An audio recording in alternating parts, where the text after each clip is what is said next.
Hello everyone, I was just finishing up planting, fertilizing, and liming my food plot, and in doing so, you obviously end up testing out equipment. And I want to talk a little bit about the shortcomings of all-terrain tires. That story begins here, because the ground tells all. Can you see, well first of all, this isn't that muddy. I mean, it's been raining here and there, but it's not that muddy. Can you see any tread on this path? Nope. That is the problem with all terrains. We're going to talk about it in the truck right now. Ground zero for the evidence of this problem is taking a look at the tires. They are entirely caked up with mud. Now, backtrack. I have Falken At4w Wildpeaks on this truck. They are wonderful tires. By no means am I ripping on Falkens. I am ripping on all-terrain tires because they are all exactly the same. When you get into sticky, goopy mud, they become a problem. When you're off-roading in extremely wet ground where it's mostly water and a little bit of dirt, you're fine, because in most cases the water is going to make the mud wash off your tire. The problem is when you get a heavy truck, you cake the mud right into the treads, and they do not automatically clean because the tread is there, or this tread is prioritizing water dispersion and snow and ice performance. And, you know, light gravel, dirt, that kind of thing, tougher carcass. There's lots of good things about all-terrains. They're a good stepping block from a highway tire to a mud tire without the downsides of a mud tire. Downsides of a mud tire is usually worse snow performance, except for in deep snow. I fully believe in mud tires for deep snow wheeling. Ice is a problem, though. They do not perform as well on ice or extremely hard-packed snow, which may as well be called ice. That is where specifically a three-peak tire or an all-terrain tire does incredibly well. Where these are not doing incredibly well is this gooey stuff. And you can see on this side, I was just running the side of my field, which is freshly disked. And this is kind of how you want to see your tire, is mostly clean. Now, the reason why these are mostly clean is because it's running on mostly not muddy, goopy stuff. The key to success with heavy-duty trucks, and I have done a load of wheeling in heavy-duty trucks. I've ran every tire you could ever conceive within reason, many types of highway tires, many types of all-terrain tires, many types of hybrid tires, and many types of mud tires. I have been in mud trucks or driven mud trucks with like boggers on them, but I don't own a mud truck. That's not my thing. What I enjoy doing is taking street vehicles and finding out how to push them to be really good off-road. And my Excursion, for instance, has always proven to be an incredibly capable off-road vehicle. And it's gained the respect of a lot of people who wanted to hate on both the FORD on the hood or on the grill, and also just in general because it wasn't a mud truck. But it's a very capable truck. The key to these vehicles is you got to clean your tires. You got to over-tread the tire for the terrain that you're on. So in this case, with this is my daily driver. As many of you guys know, if you're common viewers then, or regular viewers, you know kind of what I use this truck for. It needs to perform well in many different conditions, but a priority being family safety on the road, and rain, snow, ice. That's what these tires are incredible for.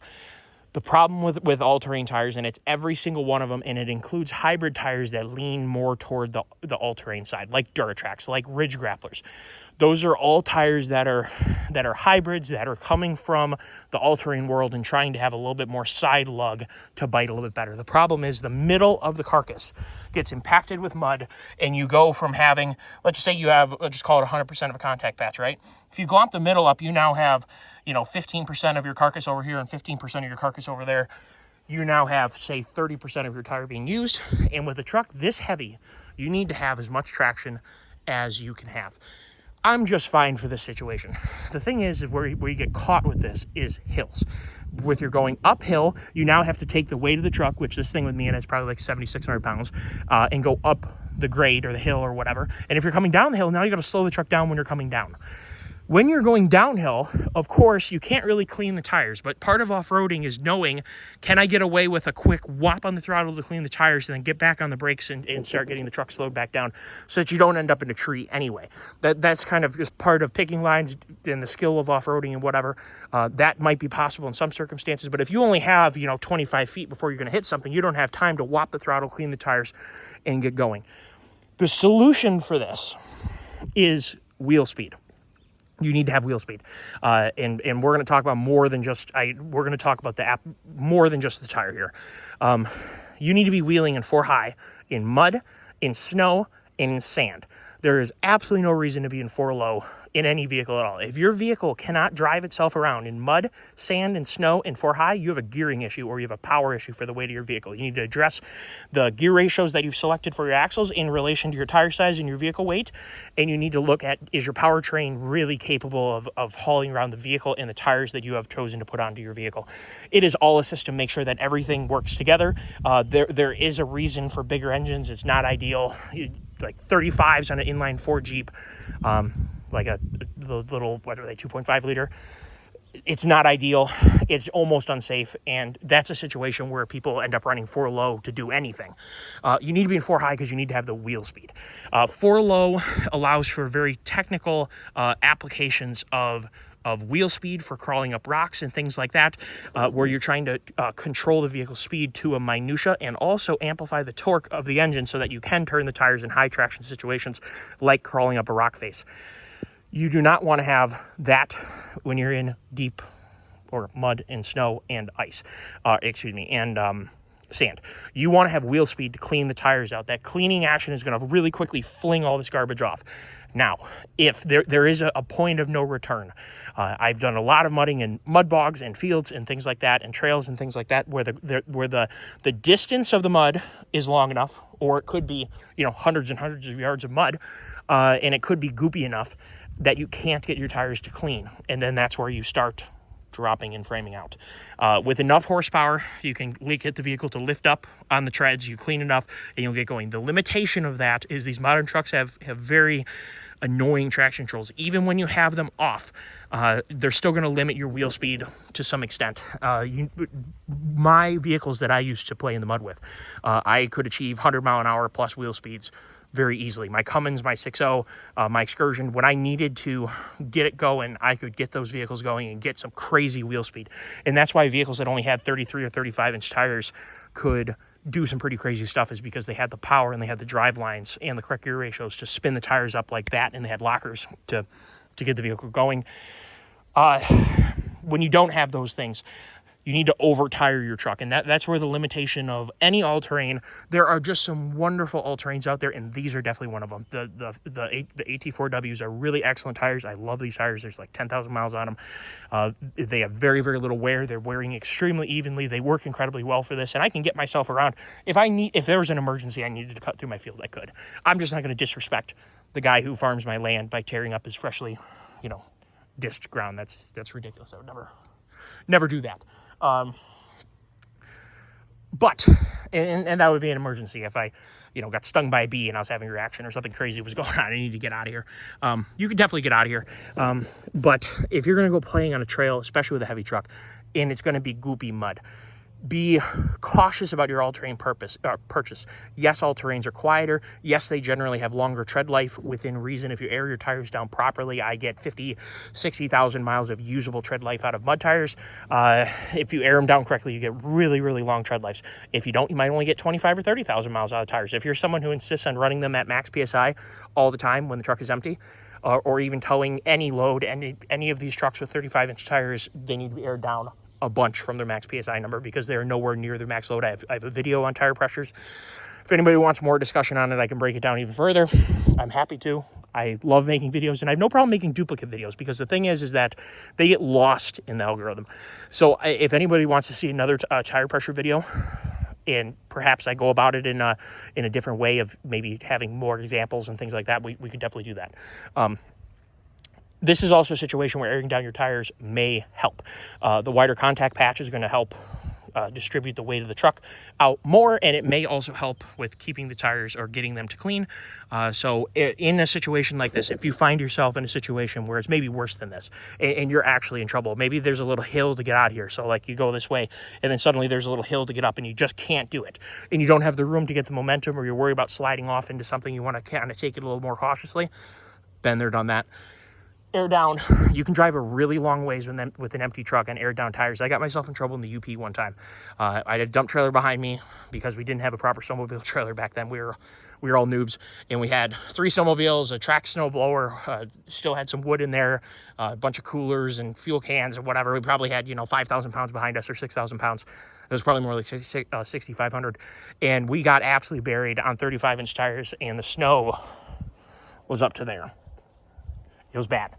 And the problem was the truck and the trailer slipped off the side of the trail. I was being as gingerly as I could while maintaining enough forward momentum to keep going, as I knew we had gotten ourselves in trouble. And we got ourselves out of it. We self-recovered using ramps. And then I had to climb a grade at the end. We aired down to about 17 PSI. That's what it took to get the truck out of there on 65 PSI rated Grabber X3 3512 vibes. Or wait, were those the Nittos? Those were the Nittos. Those were the trail grapplers. My bad. Those were the trail grapplers. Air down 17 PSI with a dump trailer behind me. Still had to drive 65 miles to the nearest gas station with an air pump because we were in the middle of nowhere. Everything went fine. I did about 45 on the way there.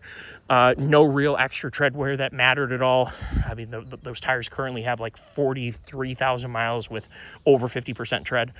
Still very usable tread with a lot of miles on them, and a lot of towing on those tires. So don't worry about airing down. Be ginger in corners. Try not to get the truck doing some, shaky stuff back and forth. If you have to get yourself home like that, you got to do what you got to do. And you can get away with a lot of airing down. Now, granted, those are 17s. I'm not sure I'd push 20s quite that far.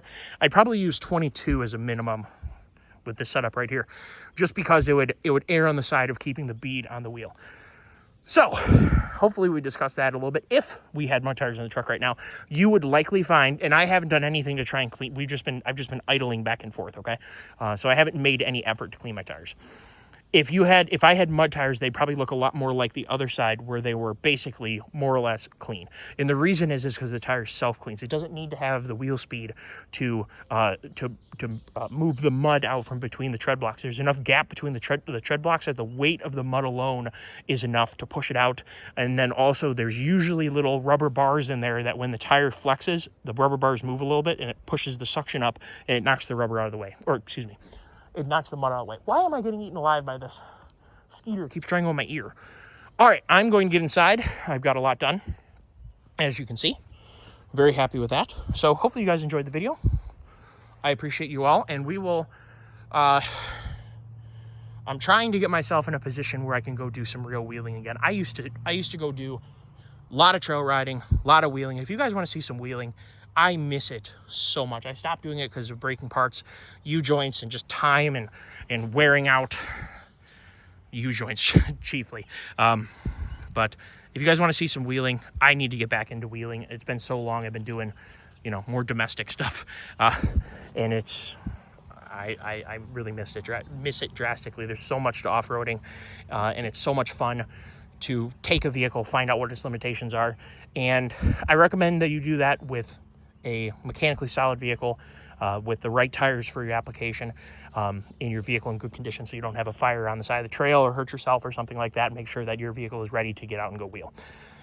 Check your bolts, check your fuel lines, that kind of stuff. Make sure you don't have any oil leaks when you get up on big angles and stuff like that. If you have oil leaks, you can have oil drip out of things like your valley of your motor, and it'll light your Jeep on fire. 3.6s are pretty famous for that. So be very careful out there. Make sure that you have no fuel leaks, no trans leaks. Bear in mind, so I need to find the video. Years ago, my dad did a test where they compared hot flash of brake fluid, transmission fluid, coolant, gasoline, and diesel. The gasoline was the least likely to hot flash out of all of them. The brake fluid and the coolant, believe it or not, because the water just vaporizes like that and it just leaves behind the alcohol, it'll flash up like crazy. So hot flash is very dangerous. Transmission oil is bad too, but brake fluid is really, when you hit that on a hot pipe, it goes quick. All right, rain's here. I'm going away. Bye-bye, everyone. So I'm sorry that my window's dirty, but I want to show you guys something. If you're in a situation where, and this is really common in Michigan, where you have foliage and then you have something nasty, and let's just say you're having a hard time getting through it, grab some more tire on the foliage because it'll hold you up. You'll press the foliage down, whether it be roots or whether it be grasses. Anything is better than mud. So use that grass and mud to help hold the truck up so that you don't end up getting framed out. Because if you, I'll just say we were at the limit, okay, and the truck was gonna get stuck if I was all the way over and put all fours into the field, by putting half the truck onto the hard stuff, it will definitely keep you up and keep you moving. So a little bit of a hot tip for you guys. It works incredibly well. I mean, I've used that all over the place. Take care, all. Bye-bye.